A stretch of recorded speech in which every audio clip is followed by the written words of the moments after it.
आपको ये याद आ जाए कि आपसे कोई भूल हुई है, तो फिर दो ही तो बातें हैं, या तो पछताते रहिए जीवन भर, पश्चाताप की अग्नि में जलते रहो, या प्रायश्चित कर लीजिए। और उसकी विधियां हैं, या तो आपको शास्त्र का ज्ञान हो अथवा किसी विद्वान के पास जाए, महापुरुष के पास जाइए, कोई न मिले तो अपने माता पिता के पास जाइए, गुरु के पास जाइए। राजा ने कहा मुझसे पाप हुआ है रानी, और इसका प्रायश्चित करता हूं मैं इसी क्षण अपनी सकल संपदा का त्याग करता हूं। पहला प्रायश्चित यह करता हूं मैं कि अब मैं इसकी पुनरावृत्ति नहीं करूंगा, और राजा होने के कारण पुनरावृत्ति होगी। मैं राजा रहूंगा, शासक रहूंगा, बलवान हूं मैं, जयी हूं मैं, श्रेष्ठ हूं मैं, महान हूं, ये मुझे बात याद रहेगी, तब पाप होगा ना। तो मैं प्रायश्चित के लिए राज्य त्यागता हूं। और एक और बात वो याद रखने की है, पाप की पुनरावृत्ति न हो, यही प्रायश्चित है। पाप की पुनरावृत्ति न हो, ये किसी को नहीं बताना है आपको ना, ये अपने को बताना है।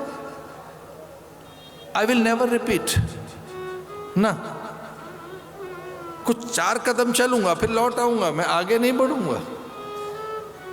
चूक हमसे ही बहुत हुई होंगी, और हमको लगता रहा कि बस यहां तक बढ़ेंगे, आगे नहीं जाएंगे। ये अहंकार होगा हमारा कहना कि चूक हमसे नहीं हुई है। हम मनुष्य हैं, पता नहीं कितनी भूल हुई होंगी, लेकिन हाँ, बत्तियां 3 रखो, येलो जोन में रहिए, ग्रीन जोन तक रहिए, और जैसे रेड लाइट जल जाए रुक जाइए। बत्तियां जला के रखो दिमाग की, हरी बत्ती पे ही जा सकते हो। और जैसे ही अगर वो पीली हुई है, इसका अर्थ रुकना है, क्रॉस नहीं करना है। और वो तो बड़े से बड़ा आदमी अगर क्रॉस कर गया है तो क्या कष्ट हुए उसे। सीता बड़ी सत्ता होंगी, पर लकीरें जिस दिन वो लांग कर चली गई तो कितनी बड़ी विपत्ति आई। मर्यादाएं सबके लिए हैं, वो केवल पुत्र के लिए नहीं, पिता के लिए हैं, वो केवल पुत्री के लिए नहीं, माँ के लिए भी हैं। भैया मर्यादाएं केवल चेले के लिए नहीं, गुरुओं के लिए बहुत पहले से हैं। मर्यादाओं से तो बंधा है परमात्मा।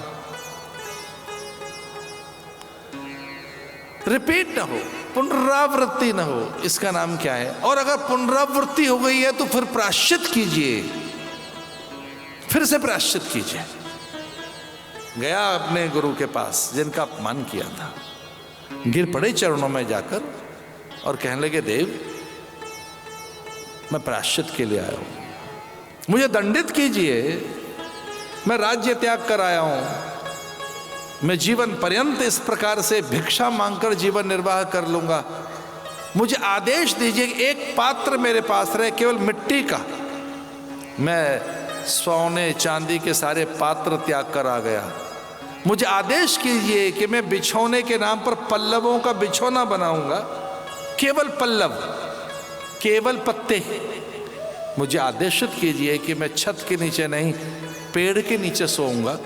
मुझे आदेशित कीजिए कि पात्र के नाम पर एक मिट्टी का पात्र ही मेरे पास रहेगा, कटे पर्यंत एक वस्त्र मेरा रहेगा, नाभि से लेके घुटने तक, ये सब व्रत करने को मैं तैयार हूं। मैं राज्य त्याग आया, मुझे दंडित कीजिए, मैंने पाप किया है, आप बोले कुछ और दंड दीजिए मुझे। साधु साधु ऐसा कहने लगे सब। ऐसा धर्मात्मा राजा कहां मिलेगा। मौन भंग हुआ शमीक का, उन्होंने कहा, रे राजन, मेरे पुत्र शमीक से नियति ने बड़ा श्राप दे दिया है तुझे। नियति ने उसका प्रयोग कर लिया, नियति ने यंत्र बना लिया मेरे पुत्र की जिह्वा को, तुझे दंड दिया जा चुका है। नियंता और नियति ने, परमात्मा और प्रकृति ने किस ढंग से मेरे पुत्र की जिह्वा और उसकी चेतना को अपने अधीन कर लिया। तो राजा ने कहा, मुझे दंड मिल गया क्या? तो उन्होंने कहा, तुझे श्राप दे दिया है मेरे पुत्र ने, और कहा, इति लंघित मर्यादम तक्षक सप्तमे हनि। 7 दिन के बाद तक्षक तेरे प्राण छीन लेगा। तेरे पास केवल 7 दिन है, अब केवल 7 दिन। 7वें दिन तेरी मृत्यु निश्चित है। भैया गणना करके देखें तो दिन हमें 7 ही मिले हैं, 8 नहीं है। सप्ताह 7 ही दिन तो है, 8वां दिन नहीं बना आपके लिए। और ये इन्हीं दिनों में मृत्यु आएगी, किसी एक मंगलवार, किसी एक बुधवार, किसी एक गुरुवार के दिन। इन 7 दिनों में पता नहीं किस एक दिन आएगी। नया दिन नहीं बनाया, 8वां दिन नहीं है कोई, 7 ही दिन है। सप्तमे 7 दिन के बाद तेरी मृत्यु आएगी। इन 7 दिनों में एक दिन तेरी मृत्यु आएगी। इसको ऐसे भी ले लीजिए, मृत्यु दंड का समाचार सुनकर किंचित तो विचलित हुए, थोड़े तो विचलित हुए, लेकिन याद करने लगे कि मृत्यु तो मेरे पास कितने बार आई है। जब मैं गर्भ में था तो ब्रह्मास्त्र मेरे निकट आ रहा था, और अस्त्र जब मेरे निकट आया तो भगवान ने अस्त्र फेंककर मेरी रक्षा की। ब्रह्मास्त्र से मेरी रक्षा हुई है सुदर्शन चक्र के द्वारा।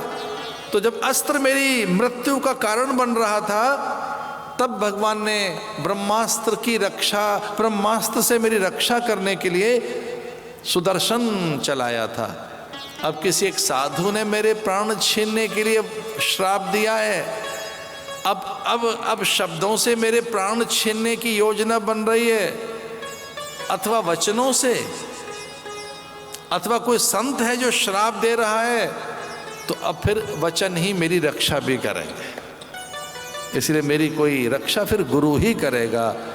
वो प्रार्थना करने लगे भगवान से, हे देव, तब तो आपने सुदर्शन फेंककर मेरी रक्षा की थी, अब किसी एक संत ने मुझे मृत्यु दंड दिया है, तो आप गुरु बनकर मेरा जीवन देने के लिए आ जाइए।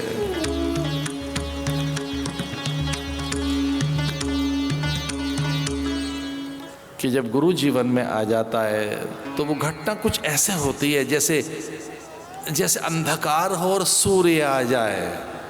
तो सूर्य के समय अंधकार नहीं रहता, सब कुछ प्रकाशित होने लगता है, फिर अंधेरा रहता नहीं।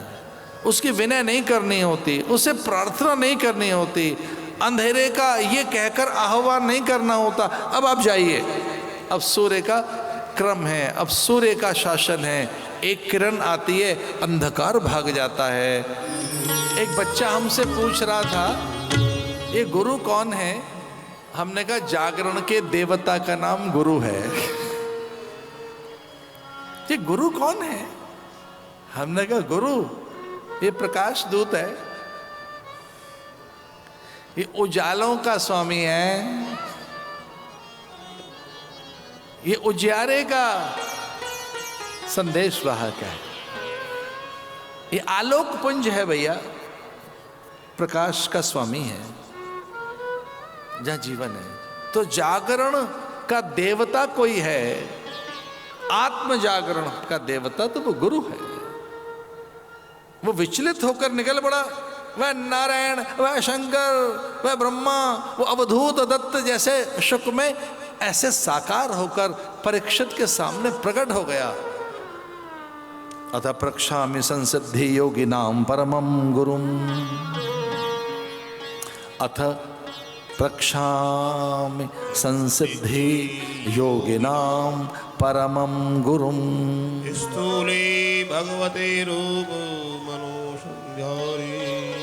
गुरु को सामने देखकर प्राणिपात होकर प्रश्न करने लगे।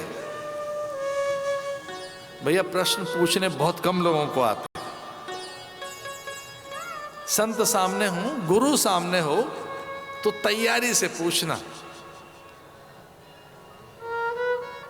और इसके सामने तो मृत्यु खड़ी है और सामने गुरु भी है, तो पूछने लगा, अतः प्रक्षामि संसिद्धि योगिनां परमं गुरुम। ये परम गुरु क्यों कहा? क्योंकि जैसे ही शुकदेव मुनि का आगमन हुआ तो अनेक संत उनके सम्मान में उठकर खड़े हो गए। उतत्य, देवल, अंगिरा, गौतम, भारद्वाज, और तो और उनके पिता महर्षि वेदव्यास और उनके भी पिता पाराशर, एक पूरी पीढ़ी को खड़ा होते हुए देखा। पुरखे खड़े हो गए।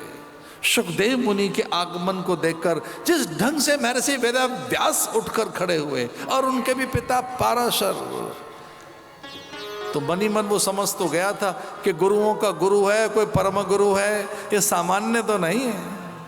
अथ प्रक्षामि संसिद्धि योगिनाम परमम गुरुम शिष्य यश कार्य म्रियमाणस्य सर्वथा सर्वदा। ये देह तो सबकी जाने वाली है, मेरी भी चली जाएगी 7 दिन के बाद, तो क्या अचंबा है। मृत्यु तो सबकी आएगी और ये भी चली जाएगी तो क्या है, पर मुझे इसका सच तो बता दो। इससे पहले ये चली जाए, ये देह, ये शरीर मेरा छूट जाए, मुझे कुछ सच तो बता दो।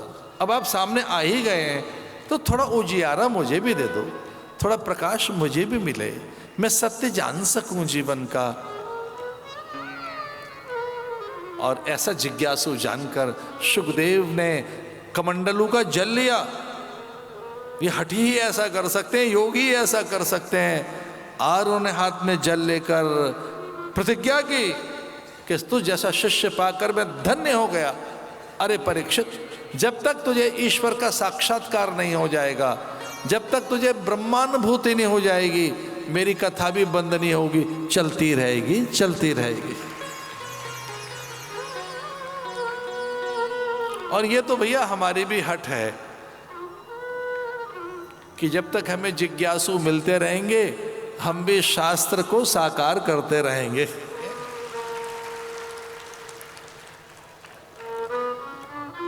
बड़ी कठिनाई से सुखदेव और परीक्षित इकट्ठे मिले आज हमको कथा में। ये दूसरे दिन की सांझ में हमारे हाथ लगे हैं सुखदेव और परीक्षित। अभी आ ही गए हैं तो इनके संवाद होंगे, कथा होगी। और कथा होगी तो एक चीज तो निश्चित है, अगर कथा होगी तो व्यथा नहीं रहेगी, व्यथा नहीं रहेगी। हरि कथा ही कथा, बाकी सब व्यर्थ और व्यथा। कोई हमसे पूछे कथा किसे कहेंगे, हरि कथा ही कथा है, बाकी तो इस धरती पर जो कुछ है व्यर्थ है और व्यथा है। इस धरती पर जो कुछ है वो सब व्यर्थ है और व्यथा है, बाकी तो हमारा कथा ही है जिसमें रस है, सुख है, आनंद है।